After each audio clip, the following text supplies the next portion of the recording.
Okay, today we are chatting with Eric Sanford. Our longtime viewers may know him as one of the leaders of Landmark 24 Homes. They are our partner, of course, in the annual St. Jude Dream Home campaign. So it's nice to see you always, because we're talking about that. You've also been very gracious over the years, these last more recent years, to share your health journey, and more specifically with heart health. So why don't we go back to the beginning? When did your issue begin? I had turned 50 just less than 3 years ago. And like many 50-year-old males, I thought I was invincible. I could eat whatever I want and do whatever I want. And lo and behold, it caught up with me. And it caught up with me with about 6 months into me turning 50. Just, some small pains underneath my arms, not a heart attack. They'd come and go. As fast as they'd start, they would get better. But I knew something was wrong. And that took a couple trips to the doctor, and they were, again, your heart's fine, your EKG's fine, your blood pressure's fine. And when it wasn't going away, they said, it's time to go see a cardiologist. And they were amazing. The minute they saw me and did a heart cath and a nuclear stress test, at that point they said, Eric, we need quadruple bypass surgery. And that's where my heart almost stopped. Wow. And at that point, within about a month, I was having surgery, and I came out of that hospital feeling like brand new man. But my first day back in the office, one of our employees set up a meeting with me and Rachel at American Heart Association. And I just thought that was a sign. And we sat down, and I understood. She told me about all the great work that American Heart Association's doing. Just inside our circle at Landmark 24, many people have been impacted by heart disease. And obviously it was very personal to me. And so at that point, I knew this is going to be one of those initiatives that we need to be a part of year in and year out. So we're happy to be the title sponsor for this year's Southern Heart Ball. So one of the things that the American Heart Association is working to preach is that early detection piece, and the people sort of being proactive about their health. So you weren't, now I'm a hypochondriac, I'm going to the doctor, I stubbed my toe, but you were proactive, right? You weren't necessarily dismissing the pains, so you went to the doctor, and why? So what were they doing that wasn't showing up? Just not enough tests, deep enough tests that they were able to see that issue. So they weren't concerned about your heartbeat or arrhythmia or anything of those things they can tell, in those sort of offices. Not at all. And, again, just having that heart cath in the stress test. The stress test, within about 10 minutes of me in the stress test, I could feel that pain again start coming back. And then within minutes of the heart cath, laying on the table, watching it, the TV in front of me, the screen in front of me, I watched that fluid go through, and then I saw it stop. And it stopped all around my heart. And the cardiologist said, well, Eric, we have an issue, and we need to do the quadruple bypass. Okay, so what does that entail? They open you up. Okay. As far as that, they're taking, obviously, arteries basically out of your leg and your arm, and they're replacing them in your heart. So on my arteries, they tell me it's warranted until 85 years old. So I'll get a good 30, 35 years out of this before I need to start worrying about it. But it opened my eyes. It opened my eyes of what, being that you go through quadruple bypass surgery, that heart awareness, just having an awareness of your body and listening to those warning systems that your body can sometimes tell you. It opened my eyes, and obviously I've changed my entire lifestyle as a result. Let's talk about that. So you mentioned it, at the beginning that, I thought, well, I'm a little invincible, I'm gonna do what I want, eat what I want, So what has changed? I mean, how are you living now that is sort of a testament to what you've been through? That's a great question. I have a 24-year-old daughter that's in grad school up north, and she's the main one, right? I'm living for her. She came in for the surgery, and when she said, Dad, I need you to fix yourself, and let's learn from this.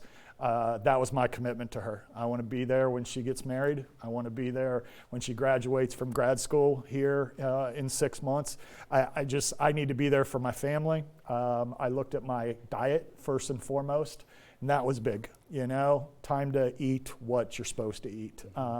The doctors, Dr. Jeremy London was our thoracic surgeon. The famous Dr. Jeremy. He's like Instagram amazing. famous now. He's absolutely amazing. But yeah, he told me, Eric, it's no alcohol. Cut the breads out as far as that. It's your body, your choice, but you need to start making better choices. And that was the biggest impact. Exercising, 4 days a week. Since my surgery, I've lost about 45 pounds. Wow. Yeah. And that's just diet and exercise. That's all. That's what it is. And again, I've never felt better. Your mental state, you're thinking clearly as far as that. I try to remain calm at work as far as that is concerned, and just allow to appreciate life a lot more. And that's what came out of it. So let's let people know, thank goodness we've developed the technology somebody developed the technologies to be able to do this kind of surgery and to even diagnose this sort of condition. But what was that, beyond the initial, I remember when my grandmother had quadruple bypass, like back in the 80s. Yeah. It was back then quite an extensive rehab journey. So can you talk about what sort of your day-to-day was like and how long it took to get back to a place where you maybe felt a little more normal? Yeah, that was something else. Basically, when they did some consultation prior to the surgery, they said, Eric, it's going to be about a 10-day process where you're going to need to do some rehab and heal. It's going to probably be 30 days before you can drive. It's going to be 2-3 weeks before you can go back to work. As far as that, and I just said, well, that's just too much. And so I made a commitment to myself, my family, and Dr. London that my surgery was on a Wednesday at 6 a.m. and that I want to be out of the hospital by Sunday morning, and I want to be back at my office on the following Wednesday. Wow. And believe it or not, that's what took place. Wow. Yeah. Now, what is the follow-up like? So we're a couple years past this now. What is your day-to-day? Yeah, I went, in the first year, it was about every other month I would do a checkup with my cardiologist. And then when they saw 6 months in, they basically said, Eric, you're fully released. And so I go in once a year now. Wow. Yeah. That's now really I great. spend my time, advocating for heart health. So what do they tell you about, what could have happened? How close were you to some serious event that you may not have survived? That was probably the most impactful. Dr. London is he's world renowned and he's very honest. He doesn't pull any punches. And he said, Eric, all four were 100% blocked. Wow. And he said, I don't know when it could have happened, but it definitely was in that time frame where you might have not walked away. But you were having chest pains sporadically, but not debilitatingly so. No. You would almost expect them to be a little more grand. My wife and I, we walk our dogs 3 times a day. And I'd be walking our dogs. We lived down on the river at Upper East, and we'd be walking our dogs, and like I said, just this slight dull pain underneath my armpits. It wasn't really even in my chest. It wasn't short of breath. And I would get back home after walking the dogs, and the minute I'd sit down, it'd go away in 30 seconds, So it wasn't anything serious. I just knew it wasn't right. So you've changed the diet. You're doing more exercise. Is there something you miss? Or is it something you allow yourself to have once in a while as sort of like, okay, I can just do this in moderation?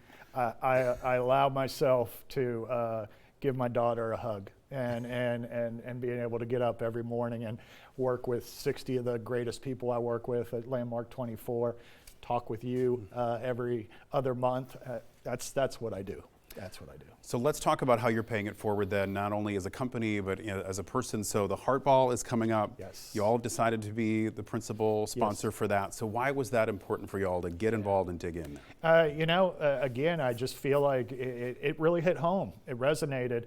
And I mean, I know it might sound cliche, but when you're coming out of having quadruple bypass surgery and you're walking in your office day one, coming back from quadruple bypass surgery, and it just so happens you're meeting with the American Heart Association to talk about heart health and us being able to be a part of it, I knew this was going to be it. And we've been fortunate enough over the last couple of years, obviously the title sponsorship, but we've done different events with them, and we're helping make heart health a focus.